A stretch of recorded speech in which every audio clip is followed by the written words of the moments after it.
Welcome to સિયાસ kitchen. આજે આપણે બનાવીશું દાદીમાના સમયનું પાણીચું અથાણું. એના માટે આપણે ગલબેલ 2 કિલો લીધી છે, ગુંદા 2 કિલો લીધા છે, કેરી 2 કિલો લીધી છે, કાકડ અડધો કિલો લીધા છે, ગુવારફળી 250 ગ્રામ લીધી છે અને આપણે બીજી ઘણી બધી આઈટમ લીધી છે. જે રીતે આપણને જે મળતું રહે, જેમ કે બેલા છે, જ્યારે જેમ મળતું રહે તેમ આપણે ઉપરથી એડ કરી રાખીશું. હવે આપણે પહેલાં ગલબેલને બરાબર પાણીથી ધોઈ નાખીએ. બરાબર એને પાણીમાં ધોવાનું, જેથી દરેક માટી એમાંથી નીકળી જાય. એ જે આ જે ગલબેલ છે એમાં દરેકના જે છૂટા પાડી નાખવાના, કેમ કે છૂટા પાડીશું તો એમાંથી માટી નીકળશે. માટીવાળું જ આથીશું તો એ આપણે આખું અથાણું કાળું પડી જશે.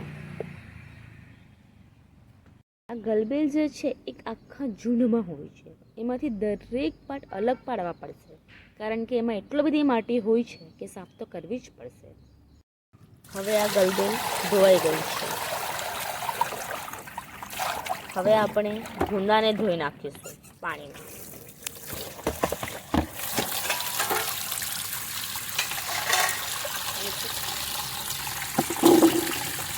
ગુંદાના નીચા કાઢવાના, નીચા કાઢીશું તો આપણે એ બગડી જાય છે.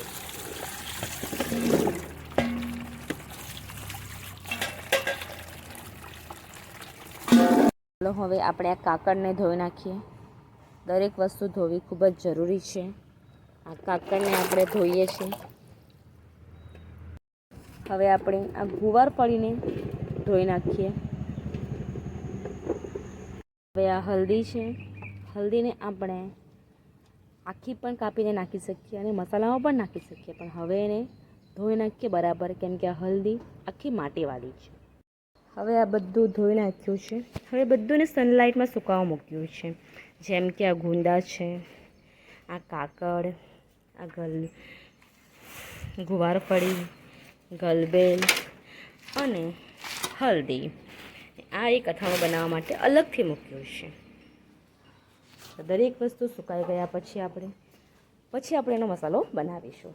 અથાણું બનાવવા માટે હવે આપણે મસાલો તૈયાર કરી રહ્યા છીએ, જેમાં મેં અહીંયા 100 ગ્રામ સૂકા મરચાં લીધા છે, 250 હલ્દી, 3 આખી લસણ અને થોડું આદું લીધું છે, જેની અંદર મેં 3 ચમચી હિંગ, 25 કાળા મરી, હાફ વાટકી સૂકી હલ્દી, હાફ વાટકી અજમો અને હાફ વાટકી રાયદાણા લીધા છે.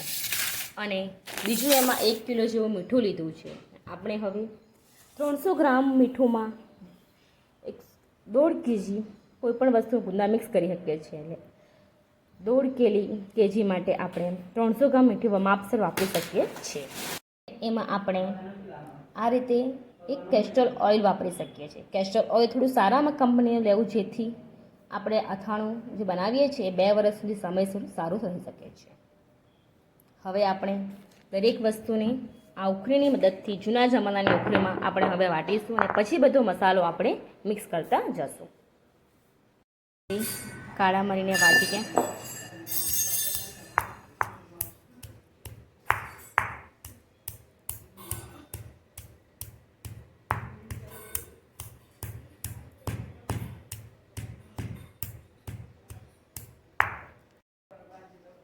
હવે આ કાળા મરી વટાઈ ગયું છે. હવે આપણે હલ્દીને વાટી નાખીએ. હલ્દી આપણે બહુ વધારે વાટવાની નથી, પણ થોડી અધકચરી તો વાટવી જ પડશે.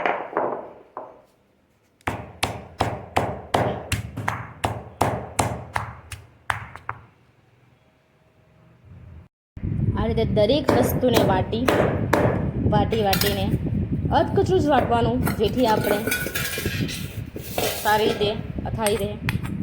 આ બધુંને આપણે અલગ કરતું રહેવાનું, મસાલા મિક્સ કરતા રહેવાનું. અહીંયા આગળ આમાં હલ્દી આપણા માટે એન્ટીબાયોટિક રીતે કામ કરે છે. હલ્દીથી આપણું અથાણું પણ સ્વસ્થ રહે છે અને સારું રહે છે.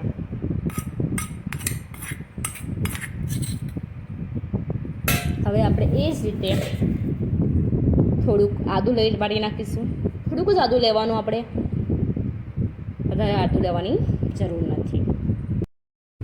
આદું, કાળા મરી વાટ્યા એ જ પ્રમાણે લસણ પણ વાટવાની છે, પણ લસણને છોટલા કાઢવાના નથી, છોટલા સાથે જ વાટવાની છે. ઓલમોસ્ટ બધું વટાઈ ગયું છે, આ લીલું મિક્સ કરવા માંડ્યું છે.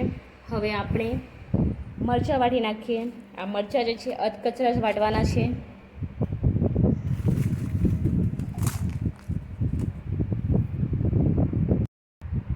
આ રીતે મરચાંને વાટી નાખવાના, પછી બધું એની અંદર મિક્સ કરી દેવાનું. જે રીતે અડધી વાટકી હળદી,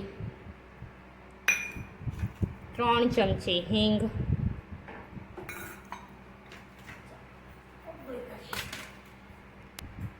હવે થોડો અજમો એ વાટી નાખીએ.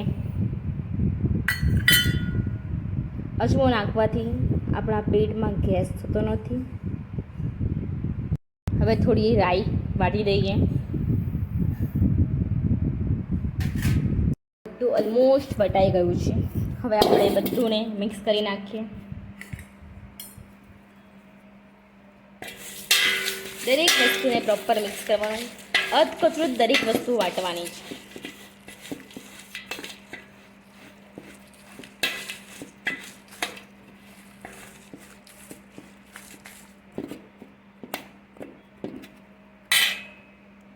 અત્યારે એમાં આપણે થોડું દિવેલ નાખીએ.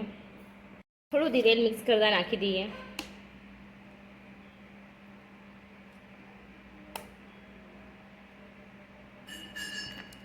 દિવેલ નાખ્યા પછી એની અંદર આપણે બધો મસાલો મિક્સ કરી દઈએ.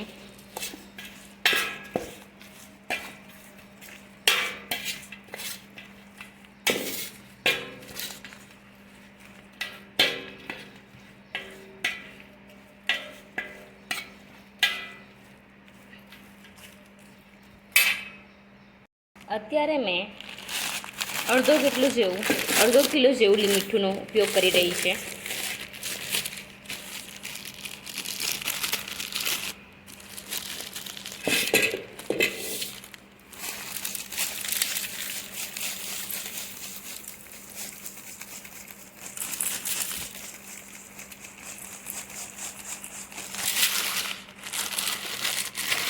અત્યારે મેં અડધો કિલો મીઠું લીધું છે. ટોટલ મારી પાસે 3 kg વસ્તુ છે. ગુંદા, ગલબેલ, ગુવાર, કેરી એ બધું મળીને મારી પાસે હાલમાં 3 kg જેટલું છે. એટલા માટે મેં અત્યારે 500 ગ્રામ મીઠુંનો ઉપયોગ કર્યો છે. રેડી કરી નાખ્યો છે. હવે આપણે એમાં ગુંદા, ગલબેલ, ગુવારફળી, કાકળ ને બધું મિક્સ કરીને અંદર આપણે એડ કરી દઈએ.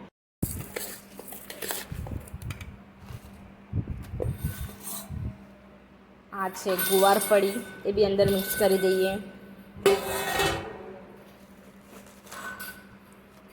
ગલબેલ, ગુંદા, દરેક વસ્તુને આપણે બરાબર મિક્સ બનાવવા માટે બધું મિક્સ કરી નાખ્યું છે. હવે આપણે આ બધું બરણીમાં ભરી દીધું છે. હવે આપણે 2 દિવસ પછી એમાં હલાવતા જશું.